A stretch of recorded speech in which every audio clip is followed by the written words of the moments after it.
I guess while we're on the Giannis and the Bucks, let's talk about the Game 7 a little bit. JJ, what were your thoughts heading into that series? Who did you have? Well, I'm now asked to prognosticate for my day job with ESPN, which I don't really like doing, and because I never, as a player, I would look at things series to series because I understand how important matchups are. And like Pat Bev, they asked him to give a take on a series today, and he's like, "Well, I'd like to see a couple games first." And unfortunately, in the media, we don't get the luxury of that. And year to year, series to series, even game to game, as we saw with Dallas and Mavs, the adjustments teams make. Everybody. I mean, I had Tim Legler on the pod, and we talked about this fact that the Suns were just so much better than the Mavs. And after 2 games and the body of work that we saw through the regular season, it's like there's nobody in the NBA that follows the NBA that would have disagreed with that statement. But it was amazing to see the adjustments in that series. And so I had the finals rematch. I've been saying that for a few months. I had the finals rematch. So going into that Bucks Celtics series, I obviously had to qualify that a little bit because of Middleton being out. And like my big takeaway, and I said this a bunch today, but I'll just repeat it here. My big takeaway were 2 things. Like there was just such a dearth, just a loss of wing depth for the Bucks. And when you play against a team like the Celtics, and really across the board, I think the best teams right now have a lot of wing depth. But when you play the Celtics, you need that, not just offensively, but defensively. So the loss of PJ Tucker, decided not to bring him back, that was going to come to bite them at some point. And I'm not saying they wouldn't have won with Middleton or they wouldn't have won a championship with Middleton, but there was going to be a game, there was going to be a series where that was going to play a heavy, heavy role, not having PJ Tucker. And then, of course, Middleton being out. There was no way that Giannis against that defense could create enough offense in the half court that they were going to beat them.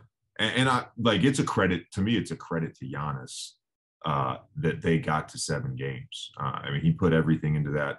Drew just was unable to produce in that secondary role efficiently.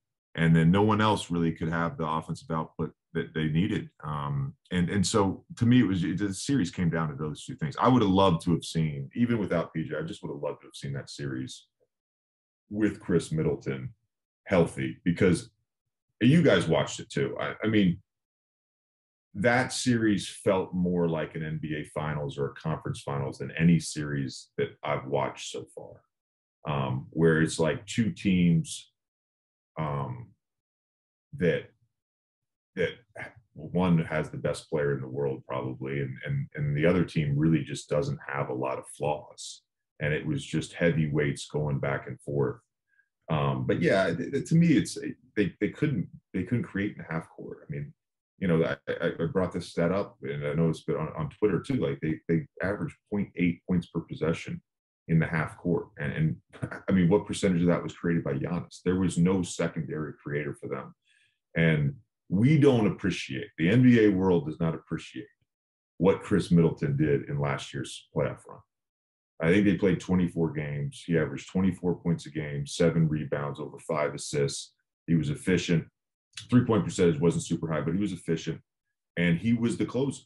Like that, there's such a difference to me watching the Bucks play when it's Giannis at the top of the key or on the wing, staring down 3 defenders all loaded to him, versus them going to the left side and playing 2-man action and him catching the ball on a little lob pass over the top, or him catching the ball on a pocket pass and then making a play or attacking the basket out of that. There's a big difference.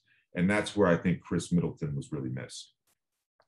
They tried to empty the corner a few times. In this series, it's Grayson Allen handling it. It's Pat Connaughton handling it and trying to get floaters and lobs instead of Chris Middleton. That's a pretty big series. And so I had Milwaukee in 7 because I just trusted Giannis was going to be that dominant, and they had the shooters to kind of supplement that. But it did require, particularly in the half court, like a level of, I don't want to say perfection, but they needed to be firing on a high level, and to kind of compensate for what Chris Middleton, he wasn't there. So to kind of compensate for that void. Yeah, and I said this a bunch about the Nets as we approach the playoffs. I believe in Kevin Durant. I believe in Kyrie Irving when he's on the court. Like I'm not going to argue with those guys' resumes and talent and what they've been able to accomplish in this league. But there's a parallel there with Giannis without Middleton, in that the margin for error is very slim. Mm-hmm. And when you're a team that has a defensive concept where you're going to pack the paint and give up a lot of 3-pointers, you are playing with fire game to game. And that really came to fruition in Game 7. That did. Still let you get in here. Well, that move in Game 7 was very interesting because, as you said, this was a boxing match, a tennis match, back and forth, both teams kind of imposing their will. When I saw how they were defending Grant Williams, I was like, interesting. Yeah. And then when I saw Grant Williams miss, I was like, And then he started to pass up looks, and I was like, look, he can't do that. He can't pass them up. He's got to let it fly. And I guess the problem for me is you were giving Boston an automatic. Like, they knew, hey, he's helping. We got a kick here. He's either going to knock it down or we can keep playing out of it. And when Boston was able to play with the flow, whether it was matchup hunting, whether it was attacking drops, kind of figuring things out, they found a way. And Milwaukee just – I can't be mad at Milwaukee. I'm going to be honest with you. They gave it their all. And to your point about Middleton, that was their bucket getter. And they needed that against a team where you're looking at 4 or 5 guys. Wait, which is the matchup we want to take advantage of? And Middleton's a guy who can just say, I'll 2 dribbles, I'm up. We're good. Yeah. So it was a hell of a series. Well, you brought up the Grant Williams. It wasn't early because he'd already gotten 7 jacks up, but he started 2 for 7. And there was a possession where he had a kick corner 3 and he passed it up. And I thought to myself, oh no, like I always said this, and Tobias and I talked about this. Like, for Tobias and I used to say this. We used to say, like, if I had a 2 for 7 game, like, that's not a bad game. That's not a bad game. A 3 for 8 game, that's not a bad game. I just wasn't involved in the offense. Like, I want to shoot 2 for 18. Give me 18 shots. I'll live with that. I used to get so mad when they were, like the Clippers Jazz series in 17.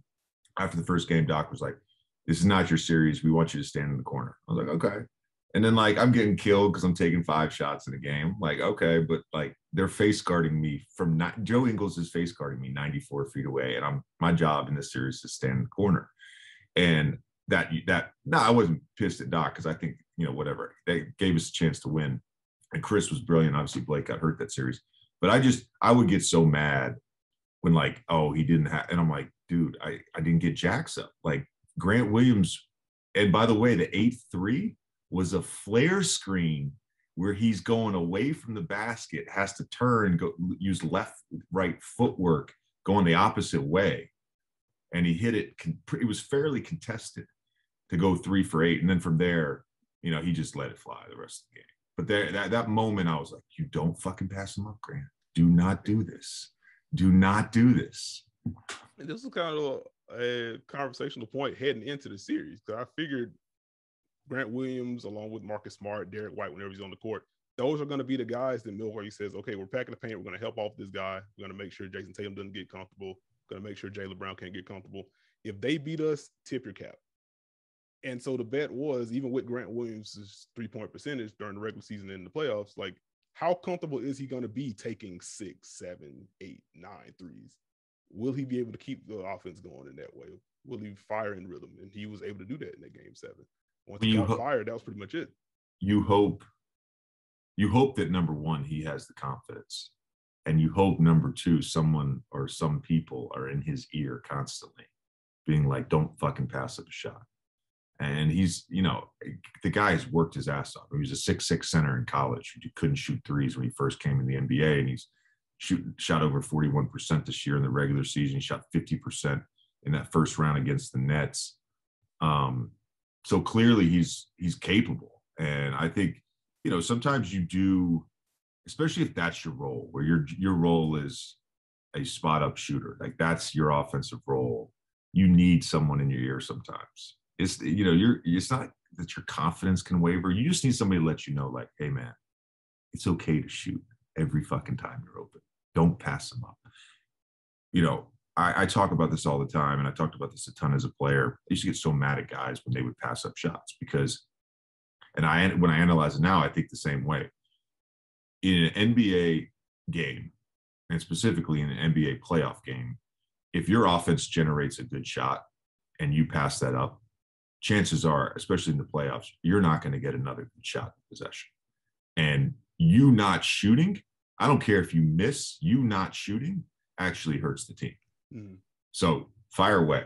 Fire away. That's what Grant has to do. For Milwaukee moving forward, is it just getting Chris Middleton back? Where do you think they should go from here? Like, what are you looking forward to them in the offseason? Yeah. You know, did you guys read John Hollinger's article today? I did, yes. Okay. So he kind of touched on, it's not necessarily the depth of size, the depth of the five men in the playoffs. Because I do think, you know, we can sort of look in context. Joel Embiid being out 2 games, playing with 2 injuries, Jokic not having 2 guys. But the value of wings is so important in today's NBA, the value of size. And whether it was CP, Trae Young in the first round against the Heat, like you're seeing the value of 2-way wings. And those are hard to come by. So that just shows you how valuable Chris Middleton is. But rounding out the roster with other big wings, I think has got to be, and that's where, you know, they didn't bring PJ back and they signed Semi Ojeleye, who was a non-factor for them. You know, Grayson Allen, George Hill. Again, I don't have anything against them as players. George Hill has had a great career, and Grayson Allen is on his way to having a really long NBA career. But those guys are not big 2-way wings, and so they're hard to come by. But you know, that's got to be the priority to me is finding a 2-way wing. Okay. Steve, where are you at? They've got to get their lineup versatility back with the small lineup. That was part of what I liked about what Milwaukee did. Even if they didn't bring PJ back, they at least had options. So we can put Giannis at the 5. We can mix other guys in. When they made the trade to get Dante out of there, I was a little concerned because it's like, well, you're kind of limiting your scope here if you want to go with this lineup. And then the playoffs, it's Grayson Allen, come here, we're going to attack you. And even though you can shoot, we're going to defend off you. We're going to play off you. And now that gets transferred to George Hill, and that lineup can't pop the same, which means you either got to over-rely on Brooke or over-rely on Bobby, and they just kind of need the whole blend, especially if Middleton is out. So I think they've got to at least have more things in the cupboard to be able to compensate. They need it to work both ends. So when the offense was working, the defense wasn't. When the defense was working, the offense wasn't. And that won't work with that kind of a special talent. That's fair. And I also, to the point about DiVincenzo, like he wasn't the same player post-injury. He wasn't the same player for Milwaukee this year when he came back in that limited run. And he wasn't the same player in Sacramento when he went there. And I think whether they were going to pay him or not, chances are if he's playing well post-injury, they let it run and they try to go get another chip. And they deal with whatever sign and trade, whatever it is this summer. But yeah, I don't want to say he was a non-factor because that's, you know, I'm sure he had some moments, but he just wasn't very good for them. And that probably hurt as well. Like that, you lose Tucker, you don't get the pre-injury version of DiVincenzo. Yeah, you're really hurting on the wing depth at that point. It's a fair point that got me packed up by Buck's Twitter, but they just needed someone. Like, if you say, well, I'm going to get what on Buck's Twitter? I got packed up. They sent me over the top rope because I was talking about Dante. But like, even if you had gotten something from Jordan Moore, I thought it was a bad move, and they were like, "What are you talking about? He hasn't been good." Okay.